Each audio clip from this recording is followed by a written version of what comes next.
fiatriana ny fividianana tsy misy ambombava intsony basket fond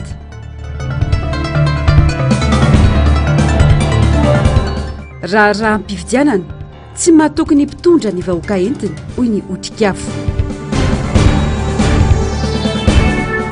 miadana ambotry manjaka zaza menadano namony ainy vokatry ny fiotsahany tany manatitra ny araba tongo kilasy sy tongo vavy tonga soa indrainao tanatin'ny fotoana ny fampalalam-baovao amin'izao alina izao ampanajana sy ampitiavana no asakao anaraka ny atsiprivaovao hatramin'ny farany pejiny politika avy hatrano isantarana ny fampalalam-baovao amin'ity alina ity tafapetraka ny maraina teo ateny anivo ny ministerany atitany ny taratasy fampahafantarana ny fijoroan'ny vovonana firaisan-kina vovonana ivondronan'ireo antoko politika avy amin'ny fanoerana ahitana ny tiako Madagasikara iry vaovao ny Madagasikara prositeny antoko politika madio ary ny antoko tsara tafina manara-dalàna ireo antoko mivondrona ao ka antony mitrana ireo antota taratasy fampahafantarana ho ny solotenan'izy ireo tonga teny amin'ny ministerany atitany androany Germaine Menjanary Mano Randria Malala araky ny lalàna manan-kery eto amin'ny tany sy ny firenena dia napetraka teny anivon'ny ministerany atitany ny antota taratasy mampahafantatra ny fijoroany ny vovonana firaisan-kina ivondronan'ireo antoko politika misa 5 vonona iatrika fividianana solombavam-bahoaka sy ny ben'ny tanàna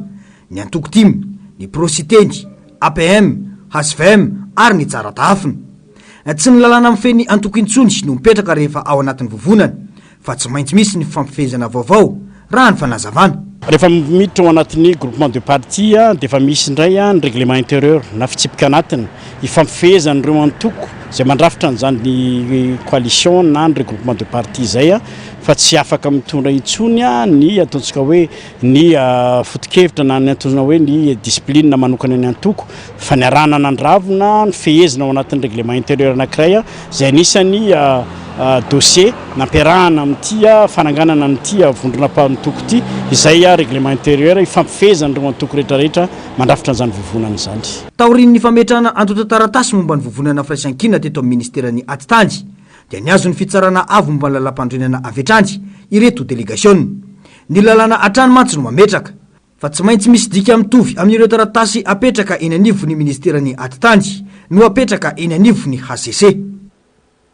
ho fanoizana ny tolona efa natomboka no antony andraisan'ny antoko tiako Madagasikara anjara amin'ny fividianana izay manakaiky vahoaka raha ny fanazavana mitaky firaisan-kina izany akao anatin'izany ny fanaraha-maso ny zotra am-pividianana eny fotony satria tanjona ny azona ny maro anisa Germaine Menjanary Mano Randria Malalatra any mazava ny fitakina ny raisan'ireo vondron'ny kandida tamin'ny fividianana filoham-pirenena faranteo ny lalam-pividianana ny firafitry ny voamera-misana ny fifidianana sy ny fitsarana avo momba lalam-pandrenana ary ny tsy firotsahany olona tsy mizaka azo-pirenena malagasy ny arandrehetra nahita nefa fa nanao izay tiany natao ny mpandika lalàna ary dia milaza sy misoratena fa nofidim-bahoaka ankehitriny mbola tsy vita ary ho fanohizana ny tolona no antony irosona amin'ireo fifidianana manakaiky vahoaka tsy ny fampiomana ny mpangalatra amakitrano akory no amohana varavarana ka ahafahany maka izay tiany alaina tahaka izany ny firenena ankehitriny ka izay ty tanyrazana no manao ny fomba rehetra isakanana ny mpangalatra tsy hanao tantely afadrakotra ny firenena sy ny fandikana lalàna ary azo antoka ny fahazahoana ny maro anisa amin'ny fifidianana solombavam-bahoaka raha ny firaisan-kina efa naseho teo aloha no hitohy amin'ny fifidianana manaraka dia ho anay dingana ihany indry fa mbola betsaka ny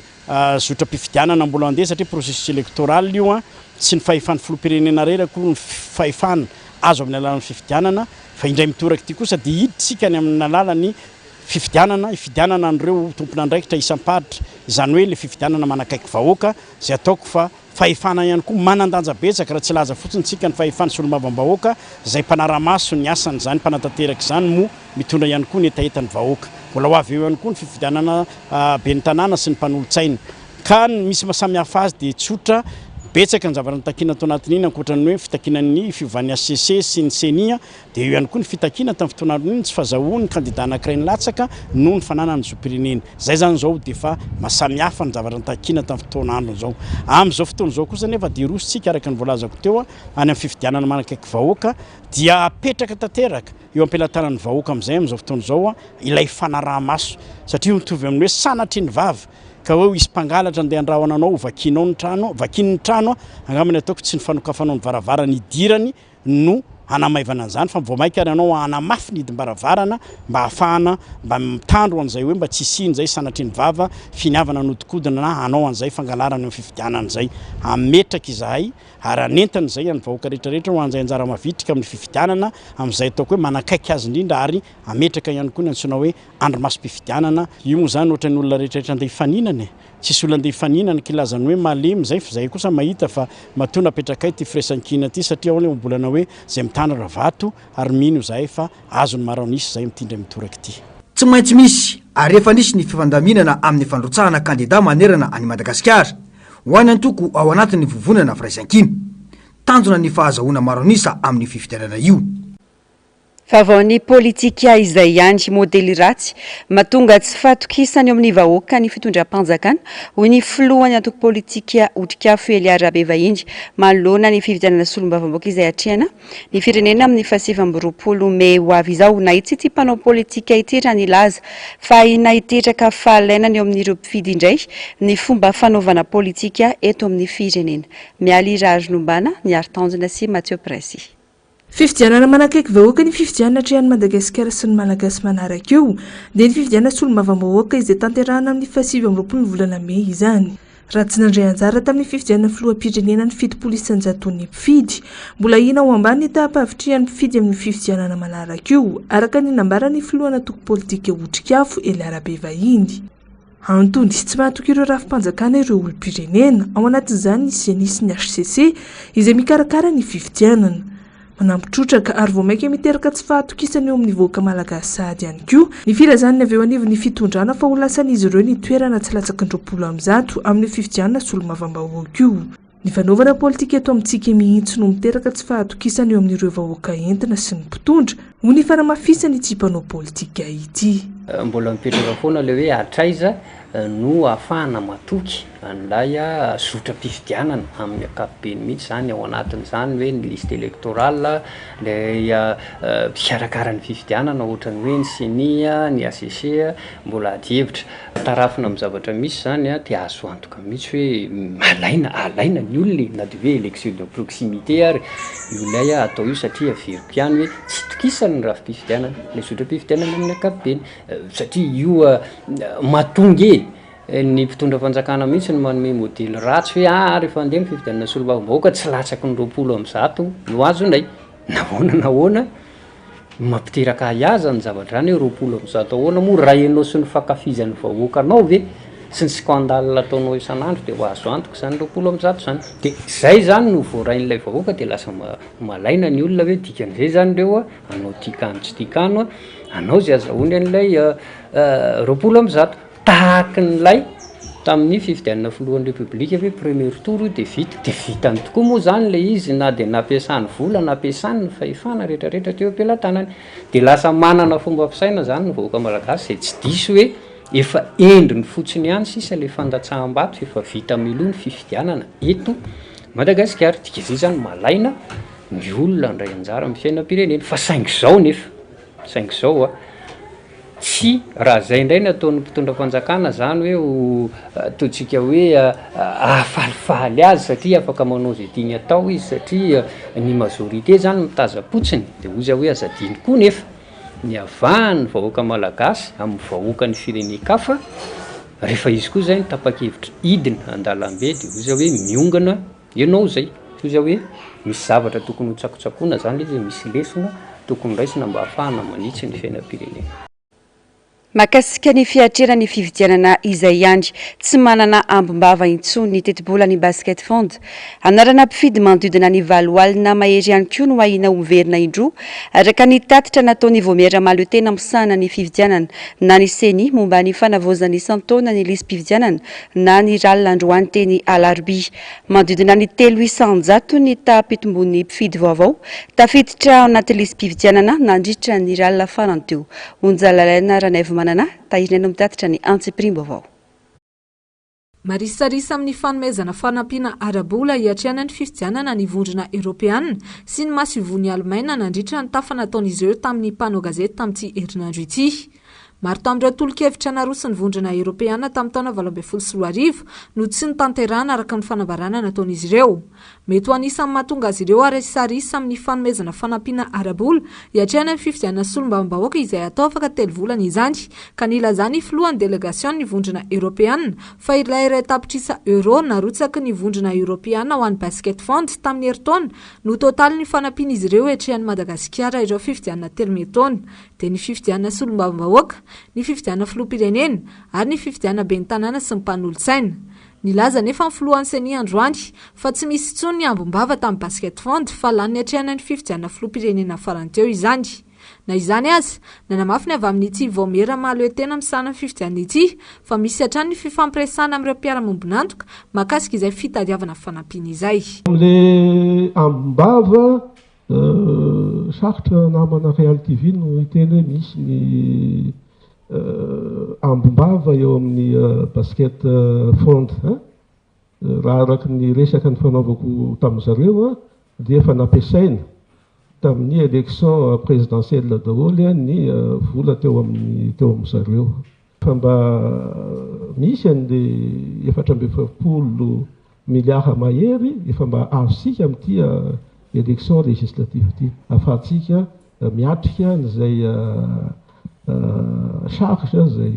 tonga rehefa avy eo. Nampahafantarina androany ny tatitra vonjimaika momba ny fanavaozana isan-taona ilay fifidianana izay nifarana ny 15 febroary lasa teo. Nahitana fitombona 3.7 isanjato ny tany mpifidy vaovao voasoratra anarana. Teto amin'ny faritany Antananarivo no mitana laharana voalohany. Misy mpifidy vaovao voasoratra anarana miisa 9,707,3 manome ny taha 4.2 isanjato. Manodidina 9,707 alina kosa ny anarana iahina no niveriny indroa araka ny tatitra vonjimaika hatrany.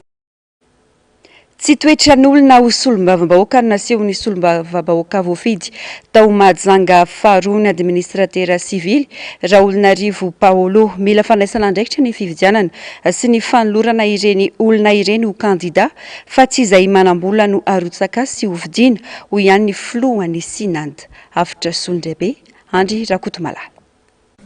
Raikitra ny fifampiatsiana sy ampamoaka nataon'ny solombavambahoaka ny Madagasikara voafidy tamin'ny anaran'ny IRD tao Mahajanga faharoa tamin'ny lehibean'ny distrika tany atoerana nandritra ny lalony iray natrehan'izy mirahalahy. Nandritra ny fandraisam-pitenenan'ilay solombavambahoaka ny voan'ny tsy fifanarahana ny otrika tao amin'ny rotonta. Etotsika mirahalahy fakahita androany. Esory io teny maha-administrateurnao io dia milatsanao mifaninana aminakay fa aza mety tsara vela tsy eto. Mpampianatra jiaby io ambanibaninao. Atra ministra ny fampianarana tonga Majunga, anao tsy tonga manatrika nefa anao Majunga. Aza mety tsara vela tsy aminay eto anao. Fa zaho tsy matahotra anao fa matoa zany teny tany tsy mety tsony ny fiarahanay miasa. Enao zany se esory io mbola za koa manefa caution 20 millions d'ariarinao rehefa anao milatsaka. Ary atao supplianao Orlando. Fa za tsy matahotra anareo. Anareo force tonga io tsy mila fitanareo, za tsy mila garde de corps tonga eto satria za tian'ny vahoaka. Misy mikity anakay anareo tsy vonin'ireo vahoakako reo. Fantatro daholo délégué d'arrondissement tamin'ny filoham-pirenena toanana filoha famititsika manoana ny Orlando, ananako pirofato zany. Président Fokotany teriterenao, ananako pirofato zany. Ato anatin'ny telefônina anakay ato. Namaly ny fiatsika sy ny teny nataon'ny solombavambahoaka IRD ity ny filohan'ny syndicat-ny administratera sivily na ny sinady tao amin'ny tambazotra-tserasserany. Tsy rariny ary tsy mendrika atao toy ireny ny solo-tena-panjakana iny fotony na dia misy aza ny disadisa eo amin'ny andaniny sy ny ankilana hoy ny fanehoan-kevitra. Izahay dia tsy faly ary malahelo ary mangataka izahay handraisana fepetra mba tsy hosivana kosa rangana dia tsisy lalàna miteny hoe izao ny diplôma takina mba ho solombavambahoaka fa mba tsy hosivana amin'ny resaka comportement, le savoir être tompoko sy ny savoir vivre, le fahaiza miaina sy ny fahaizany hipetraka ho maha olombelona mba angatahina. Fa ny olana eto zay manambola voaloha caution dia manambola anaovana propagande dia afaka milatsaka na dia olona tsy mendrika ho solony vavan'ny vahoaka eto Madagasikara, tsy mendrika hisiege ao amin'ny assemblée nationale io, fa noho ny fananany de afaka milatsaky izy de afaka manao zay tiany hatao. Tsy voazao namoaka toetra mamoetra imasom-bahoaka ireo olombo fidi-pomba ny fitondrana. Tsy voazao ihany koa ny ady an-trano tsy takona fenina. Teo nisy olombavamboaka mikasitanina polisy munisipaly. Misy tonga hatramin'ny fiparitahan'ny sary mamofady. Tao ireo mifanao totondry. Misy ny manevateva mpanao gazety, ny sasany manambana basy. Tsy diso anjara ihany koa ireo mpanararotra ny harem-pirenena sy ireo fihetsika maro samihafa tsy voatanisa. Izany rehetra izany no endriky ny solombavam-bahoaka noho ny tsy fisian'ny sivana matotra, mibanjana ny tena asandrasana amin'izy ireo. Tsy misy ny atsasa-manila ny vinavina ny teti-bola mpanjakana ampandehanana ny raharaha koa no tratra ny fanjakana ho ny solombavam-bahoaka ny Madagasikara voafity tetsy amin'ny boriboritany fahenina variana amin'ny tsy laharam-pamehana ny mpitondra ka rary ny raha mitranga daholo ny ady laminy samy volomboasary ho kosa ny mpamakafaka politika taratry ny tsy fiomanana hitondra firenena avokoa ireny hoy ny miara-manonja Androany mamintina amintsika ny fandarana afitra Solondrabe sy Andry Rakotomalala. Zarana fomba fiaina vaovao ny malagasy miaina amin'ny loto etsiroa lalana potika isaky ny 2 metatra na ny eto andrenivohitra na ny amin'ny lalam-pirenena ny sakafo tsy zaka vidiana intsony zarara miserany sotro arapaka ny sarambabe bahoaka ny tsy fandripalemana tsy mifidy toerana intsony ihany koa anatin'ny fahasairana tanteraka ny akamaroan'ny malagasy ny mpitondra mbola mampanantena sy mampanofinofy amin'ny asa tsy lahara-pahamehana. Efa nisy 5 taona tamin'ny tetezamita tamin'ny transition nisy 5 taona teo de anomboka indray anao zao de zavatra tonga de any amin'ny tsizy ny zavatra atao zany ao anatin'izay kasi zany no manahirana hoe rehefa ny mpamatsy vola iraisam-pirenena rehefa reo miteny daholo reo ambassadeur hoe tena fa tsy mety tsony nataonareo zay vao mikoropaka mamorona an'izao hoe inona zany no tokony atao fa tsy mandeha am'izay loha ntsony na ny dépense io ny recette nge zay mitsofoka amintsika tena hoe tena tsy zara fa mampidi-bola ny fanjakana ny prévision zay natao tao anatina loi de finance initiale nanomboka janvier teo sy ny février tsy misy atsasa-manila ny prévision kory ny tratra ao anatin'le zany hoe tsy mahay mitatana. Ady voninahitra, ady seza, tsy fanajanana demokrasia sy tsy fahaizana politika no antony mahatonga ireo savorovoro anatiny hita amin'ny volomboasary amin'izao fotoana izao. Tsy mipetraka ny fitiavan-tanindrazana fa lasa politika mitady tombontsoa manokana no mahazo laka sy misongadina hatramin'izay nitondran'ny volomboasary izay. Diso fahavalo ireo mpitondra ka lasa mifandramatra anatiny noho ny mpamakafaka politika. Karaha mbola lavitra be aminareo zay mieritreritra fa mitondra fanjakana sy miara-dia amin'le fitondram-panjakana zany kanefa ianareo te hanao politika de mitsisakisana kely aloha fa aleo ataon'ny olona zay manam-pana sy olona vonina sy vanina hanao politika ty raharaha ty ao anatin'izay hanasovahoaka hanompo-tanindrazana zay zany nge mahafinaritra an'le fomba fanaovana politika fa nipitehanareo le imazo ny fomba fanaovana politika sy mpanao politika tao anatin'ny 720 taona zay 520 taona akory de io hitatsika io zava-mihitsy amin'izao fotoana zao manarina ny ataon'ny fanoherana manarina ny ataon'ny firaisan-kina manarina an'izany ny ataon'ny atokotiko Madagasikara manarina an'izany ny ataon'ireo vondrona toko marobe sy ireo fikambana sy fiarahamonim-pirenena zay mba hiverina fa hoe manatsaina ary tonga saina ny amin'ny hoe potika ny firenena fa eny ampelantanan'ny olona tsy niomana hitondra fanjakana de manaonao foana le politika moa nianatra amin'ny fanaovana politika ireo ray aman-dreny nanao politika niaran'ity Madagasikara ty fa bazy fitiavan-tanindrazana no ny angana izy ireo bazy fitiavana amin'ny mpiray tanindrazana ny angana izy ireo bazy tsy varotana an'ity Madagasikara ity no ny angana ny foto-kevitra izy ireo na ny idéoloziana. Raha ny vaovao nivoaka ny ariva teo voatendry ho filohan'ny délégationna manokana na PDS ny tanàna n'Antananarivo Iramanambitana Richard l'olona IRD ny tenany no notendrena ho PDS mandra-pahatonga an'izay be ny tanàna vaovao ho voafidy. Lafim-baovao hafa kosa indray mahakasika ny sosialy sy nahitana fiakarany avokoa ny vidin'ireo legioma ambany tany toy ny ovy sy ny karaoty noho ny tsy fisiny satria tsy mahazaka rotsan-korana be loatra. Tsy latsaky ny 5,000 ariary ny vidin'ny karaoty amin'izao manodidina ny 3,000 ariary kosa ny kilaon'ny ovy. Mavesatra ho an'ireo mpanjifa izany vidin'entana izany ka tsy misy ny tsena ary miteraka fahatsiantoka ho an'ireo mpivarotra ny zava-misy araka ny fanadihadiana nataony mialy rary nombana sy Mathieu Prince eo amin'ny sariny ny Artanjona. nanomboka ny volana janoary teo no efa tsy tana intsony ny fiakaran'ny vidina legioma ety an-tsena mananky 5,000 ariary ny kilao an'ny karoty ny akabidy ireo legioma tsy mahazaka rano be loatra toy ny ovy ny karoty ny harikovera lafo ary mila tsy ho takatra fa efa mividin'ireo mpanjifa ihany koa ny tongolo izay tsy latsaky ny 5,000 ariary ny kilao anisan'ny natony goavana mampiakatra ny vidiny entana toy ny legioma sy ny voankazo koa ny faratsindalana ka manano sarotry ny fampiakarana ireo vokatra eto andrenivohitra mahatonga ny vidin'ny legioma lafo be dia vokatra le rotsakorana be dia be dia tapitra aloha le entana ny harikovera zao tsy mazaka orana dia ohatr'izay koa ny karoty sy ovy tapitra aloha any ambany tany satria be loatra le rotsakorana izay mahatonga le izy lafo be zao ny karoty 5,000 ny kilao ny harikovera 4,000 2,000 dia 3,000 ny kilao any ovy amin'izao dia ny kokombra 2,000 konkoa amin'izao dia ny korzety koa ohatr'izay ihany 2,000 satria ireo samy tsy mahazaka rotsakorana daholo simba le izy dia kely sisa miakatra dia rehefa aloha iny dia arina fotsiny sisa dia lasa maty le mpamboly izay mahatonga le izy miakatra be ny vidiny izay aloha tena dia malafo satria ny olona tsy manam-bola raha tokony ho karoty 1 kilao zao vidiny lasa atsasa ny entana tsy lany androany dia tsy maintsy amprime mamidy rapitso vidina le vidiny entana dia iny le mahatonga le faty antoka be satria lafo le nakanazy nefa lasa amidy mora izay mahatonga le faty antoka be le izy zany le any apoto mihitsy mialafo ny lalana ratsy dia akavitsiana le tonga eto miakatra eto Antananarivo izay malafo an'le vidiny entana monatra resaka legioma zao matin'ny orana mividy sy mividy ny olona tsy manam-bola misy mifaty antoka satria le olona tsy sahy le vidiny entana rehefa tsy laninao indray andro dia tsy maintsy mamona atokanao io foto-tsakafon'izy mianakavy isan'andro ny legioma hoy ity renim-pianakaviana ity voatery mampiana ny fandaniana sy ny arotsaka nefa ny tenany noho ny fidangany ny vidin'ireo vokatra ireo miakatra be aloha vidina legioma tena 2 fois mihitsy ny arany izay legioma mihitsy ny tena sakafo zara fa mihinana hena tsina tsy dia tsara loatra dia legioma nefa zao koa zao ny legioma tsy azo vidiana dia tsy haintsony hoe inona ahoana zany ny tena atao sakafo amin'izao ahena fa le izy tsy azo hoe hovainana fa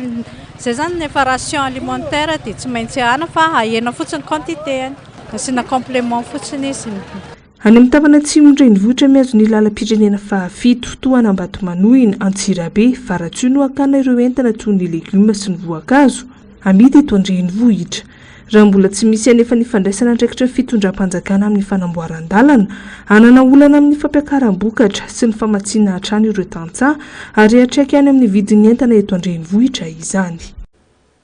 lafimbavao hafa kosa indray ambony tany herisetra eto Madagasikara ary ny herisetra eo nivon'ny tokantrano no miamahazo valina tatoato fitoroana momba ny herisetra manodidina ny 3,000 no voarain'ny trano Arzo tamin'ny taona 2024 fialana ndraikitry ny raim-pianakaviana eo anivon'ny ankonana no ankamaroan'ireo fitoroana raisin'ity ivitoerana ity raha ny fanadiadiana onjalalaina Ranaivo Manana sy Taiziniana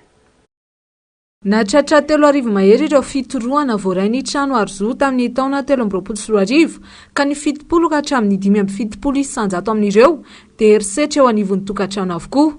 arak'izany miamahazo vahana ny herisetra ao tokantrano toatoato raha nambarany tompona andraikitra ity ivitoerana mandray an-tanana manokana ireo olona niarany herisetra amin'ny endriny maro samihafa ity raha ny antotanisa mahatratra 30 isan'andro eo ny fitoroana voarain'ity ivitoerana ity ka makasika ny herisetra raha toekareny eo anivon'ny tokantrano ankamaroany maro ny raim-pianakaviana amin'izao no tsy mety manome vola ho an'ny vady aman-janany noho ny antony maro samihafa le herisetra ao tokantrano aloha zany no tena betsaka dia akoatr'izay ny vehivavy ny tena matetika tonga mitondra ny fitarainany eto ny manodidina an'izay herisetra zay eo moa zany le hoe ny fikasihan-tanana eo koa ny resaka hoe ny fanambanimbanina sy ny herisetra ara-moraly zany fa ny tena betsaka dia le hoe tsy fiahina ny ankohonana zany hoe ny lehilahy moa zany matetika ny tena manao an'le izy hoe miala andraikitra tsy miany ankohonany tsy manome vola mitombo mebetsaka ny olona mitaraina satria be da be koa ny eo amin'ny lafiny ara-toekarena hoe betsaka ny very asa betsaka ny indrindrindrindra ihany koa ny fiparitahan'ireo zava-mahadomelona zay tena mampanahy be ihany eo amin'ny hoaviny ny fiarahamonina malagasy ao anatiny ny 5 taona manaraka. Vitsy ihany koa ny olom-pirenena no mahafantatra ny lalàna amin'ny feny herisetra eto amintsika ka izay no anisany mampirongatra azy ho hiatrany ny tompona andraikitra avy eo anivon'ny trano Arzoa. Ezaka be ny asa fampahafantarana ny Zo sy ny lalàna indrindra amin'izao ataontsika hoe ny toetra raha misy ankehitriny be da be ny olona no antony maro mahatonga an'io lasa ohatrany hoe mirona bebe koa izy any amin'ny hanina hoaniny andavanandro tsy miraharaha zavatra hafa intsony tena hoe roboka tanteraka ao anatin'ny fitadiavana fa amin'ny ankapobeny dia hitatsika hoe tena roboka tanteraka amin'ny fahasarotan'ny fiainana ny olona ka tsy manam-potoana intsony izy hivakiana aloha amin'ny zavatra hafa. Tsy manao ny asan'ny mpisolo vava na ny mpitandro filaminana ny trano Arzoa raha ny fanazavain'ny tompona andraikitra trany. Amin'ny ankapobeny dia mijanona amin'ny fifampiresahana hitadiavana marimaritra iraisana amin'ny fandraisana tanana ny fitorohana ataon'ity ivotoerana ity. Vaovaon'ny fampianarana ny sy fahazakana ny fitsipipihezana eo amin'ny sekoly no anisany mampitsoaka andarana ireo mpianatra ho ny mpampianatra iray onivon'ny sekoly tsy miankina iray eny Ambohimanarina Ranoniviny makasika ny antony hijanona ny mpianatra iray tsy hanohy fianarana ao amin'izy ireo intsony. 200 amin'ireo mpianatra ny soratra anarana no nisafidy ny alan-darana hatramin'ny andohan'ny taom-pianarana tamin'ny volana septambra. Fanadidina. 200 amin'ireo mpianatra manodidina ny 500 manohy fahalalana sy fahezana eo anivon'ity sekoly tsy miankina ireto Ambohimanarina ity no nitsoaka andarana hatramin'ny andohan'ny fotoam-pianarana tamin'ny volana septambra 2024 ka hatramin'izao. Ankoatra ny fahasahiranan'ireo ray aman-dreny tsy afaka manefa ny saram-pianarana intsony dia anisan'ny antony goavana mampialan-darana ireo ankizy ihany koa raha ny fanazavana ny tsy fahazakana ny fitsipifehezana eo anivon'ny sekoly. Ny ankizy ny alan-darana eo amin'ny 200 eo. Ny antony ny fahitanay azy dia noho ny alavira-toerana dia misy koa olona mpianatra manokana dia misy mety hoe problème avy amin'ny ray aman-dreny satria misy amin'izy ireo zany eo amin'ny fahasahiranana amin'ny fandaovana écolage dia le ankizy koa amin'izao fotoana misy ankizy fa somary enjakenjan-doha mitaiza zaza moa manahirana dia le ankizy zany raha vao hoe enjanona ny discipline nefa ny ianao tsy maintsy mienjana amin'ny discipline mba azahoana vokatra tsara sy zaza mendrika dia raha vao mahita discipline mafimafy ry zareo dia mialan-darana amin'ny discipline iny. Nanomboka ny taona 1970 izany hoe efa 20 taona no nampianatra ao amin'ny ambaratonga fototra ao amin'ity sekoly ity Madame Edvise. Nahita ary nena ny fahasamihafan'ny toetran'ireo ankizy tamin'ny taona 10 sy amin'izao taona 2000 izao ny tenany. No amafisiny fa samy hafa mihitsy ny fomba fanabeazana ireo mpianatra ireo. Raha mbola nandairana rotsakazo ny ankizy tamin'izany fotoana, manahirana ny mikapoka ireo ankizy ankehitriny satria hiteraka fifaноlanana amin'ireo ray aman-dren'ny mpianatra izany. Ny resaka fanabeazana ankizy amin'izao zany hitako mafimafy. Na any tokantrano raha mafimafy satria ao aloha ny fanatotoloana fidiran'ny telefona aloha lafiny indray. Mahita an'le zavatra ana telefona ny ankizy dia indraindray te-hapiatra ny zavatra hitany any. Ao koa le hoe misy lafiny ratsy mihitsiny le tsy azo hikapohana mpianatra. Ny ohatra ny tolo ny zanaka tiana ny tsitsitsiana tsorakazo. Dia nefa izay zavatra tsy azonay mpampianatra ao atao noho ny antony amin'ny ray aman-dreny satria misy ny ray aman-dreny sarotiny zanaka. Nefa raha ho anay mpampianatra zany izay tsy handratra mpianatra nofinonofiny. Dia eo koa ny amin'ny lafin'ny fiainana. Ray aman-dreny na lahy na vavy dia samy mitady vola avokoa. Dia mandeha ila satria ray aman-dreny miala maraina, mody hariva, tonga avy any am-piasana, manao raharaha, tsisy dinika entre zanaka sy ray aman-dreny intsony zany amin'izao fotoana izao. Hafa ny taloha hoe nisy ny takariva morom-patana. Farafahakeliny any amin'ny 3 ariary any ho any isaky ny ankizy no homany ray aman-dreny isan-taona raha ampiana-janaka amina sekoly tsy miankina ho an'ny ambaratonga fototra. Any amin'ny 4 any ho any kosa ho an'ny ambaratonga faharoa. Tafiditra ao anatin'izany ny saram-pisoratana anarana, ny saram-pianarana isam-bolana, ny fitaovam-pianarana. Matetika nefa zaza roa raha kely eo anivon'ny fianakaviana iray no mianatra ety amin'ny sekoly tsy miankina, antony tsy ahafahan'ireo ray aman-dreny manefa ny saram-pianarana hatramin'ny farany. Isan'ireo boky hita mandritra ny fampiratiana boky any Genève manomboka ny 4 ka hatramin'ny 10 martsa ho avy izao ny boky malagasy mitondra ny lohateny hoe Zako mito miresaka mikasika ny herisetra menjady amin'ny vehivavy. Teratany malagasy roa ahitana Andriamavilanitra ary Rabary sy ny tovolahy Johary Ravalson no andry anjara amin'ity hetsika lehibe ity izay andraisana izao tontolo izao anjara. Ny fafitony volana dia isy ny famelabelarana iarana amin'ny teratany marokanina iray iresahana io herisetra io sy ny fijoroana vavolombelona voaraikitra izy ireo antsoratra. Antenaina fa sy atragoavana fa ny rehetra mamantatra ny tontolon'ny fiarahamonina malagasy ny hetsika tahaka itony ary tombony ho an'ireo mpitia sy mpanoratra literatiora ihany koa.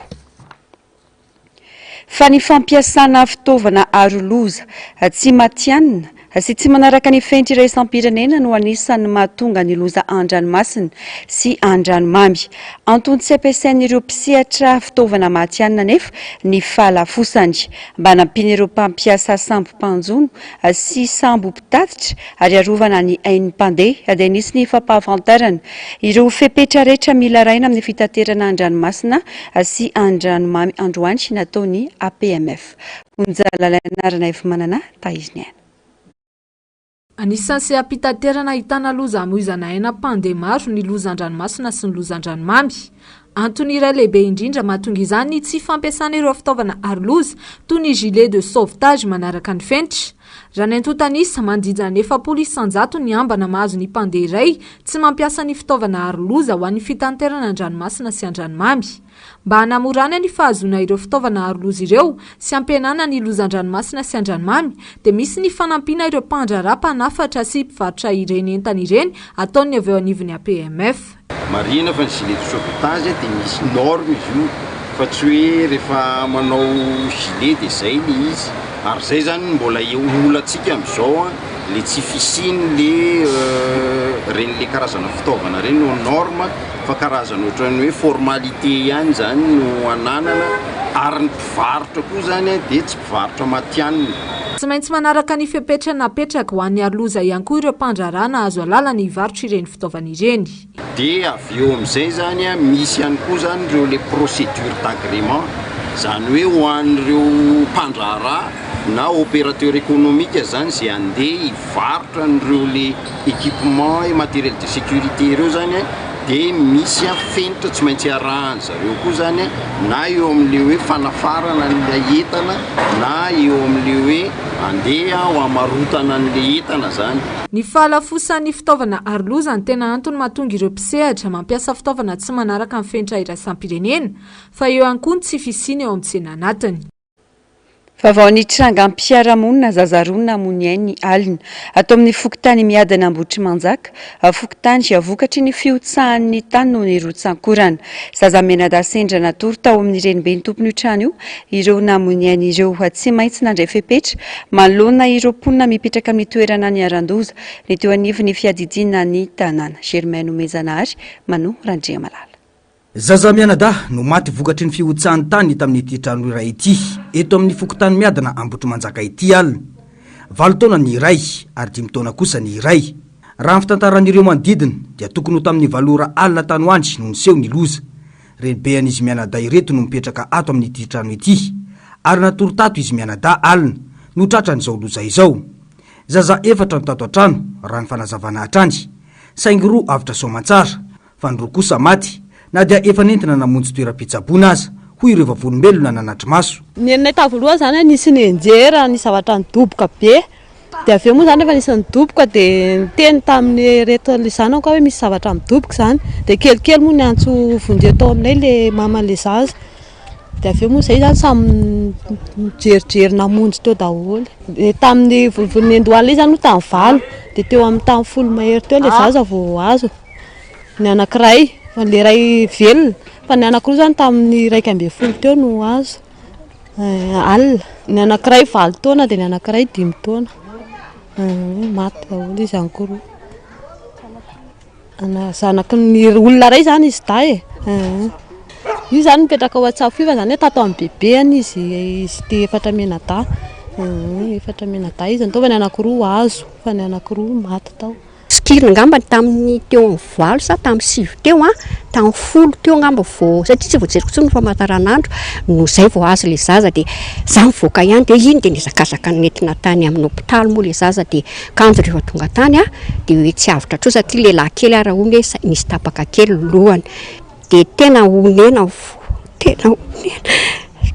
tena manatsanaka ihany lasa ao amin'le zaza mirery miaraka aminay ankizy ireo eto zanako narakaraka tamin'ny zafikely koa le maty voalohany dia le faharoa kelikely noho izy zany fanorotona angamba dia izay mivavao eto aminay fa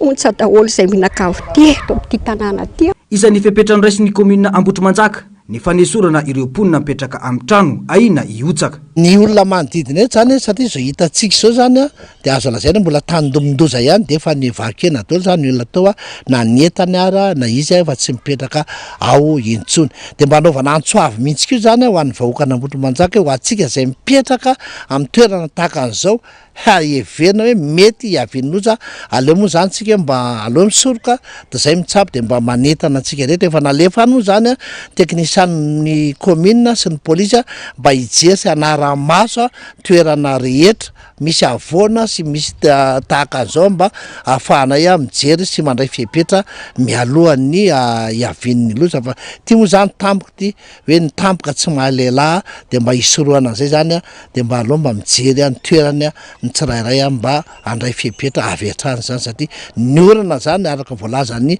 mpamantatra ny toetrany dia mbola ho avy ny orana misy andro ratsy andalo tsy maintsy mbola azo antsika amin'izao farany herinandro zao. Raha ny fanadiadiana atrany dia ao anatin'ny fitondrana voka ihany koa ny renin'izy mianadahy ny arandoza ireo amin'izao. Efa misy ny fanampinana nataony teo anivon'ny komina ho an'ny fianakaviana raha ny fanazavany lehibe ny tanàna efa tonga teny an-toerana ihany koa ny lehiben'ny distrika nijery ny zavanisy. Mahakasika ny toetry ny andro raha imaso akaiky ny fivoarany ilay tangolondraona ao amin'ny ranomasimbe Indiana any amin'ny 510 kilometatra avaratra atsinanany faritra Isava no misy azy ankehitriny ary atahorana hivadika ho rivo-doza amin'ny fiandohany herinandro io. Mizotra miana-tsimo andrefana ny lalany ka ina isy fetraikany amin'ny morontsiraka i Madagasikara amin'ny farany herinandro. Ny alahady izao no mety hivadiany ho rivo-doza ka Filipo no anarana ampitondray azy. Amaranana ny fampalalam-baovao ny maresaka avy any ivelany. Miakatra ny feo manohitra ny herisetra miatra amin'ny vehivavy eo amin'ny tontolon'ny sarimetsika. Lehibe ina trano mpamokatra iray voatontonona ho nanao herisetra tamin'ny mpilalao sarimetsika sy ny zanany ka niteraka hevitra eo amin'ny ity sehatra ity fanadihadiana eo amin'ny sariny Euronews. Tsy eny amin'ny fiarahamonina irery-tsony fa hatrany amin'ny sehatra famokarana horonan-tsary dia ahitana herisetra samihafa mianjady amin'ny vehivavy raha ny fitarainan'ny mpilalao sarimetsika iray Judith Godrèche. Isan'ny notoriny tamin'izany fanaovana herisetra izany ny filohan'ny National Cinematography Center na ny CNC Dominique Boutona izay voalaza koa fa nanolana ny zanany ny taona 2024. Nandamarinao izay fiampangana izay anefa ity mpitantana ny CNC ity.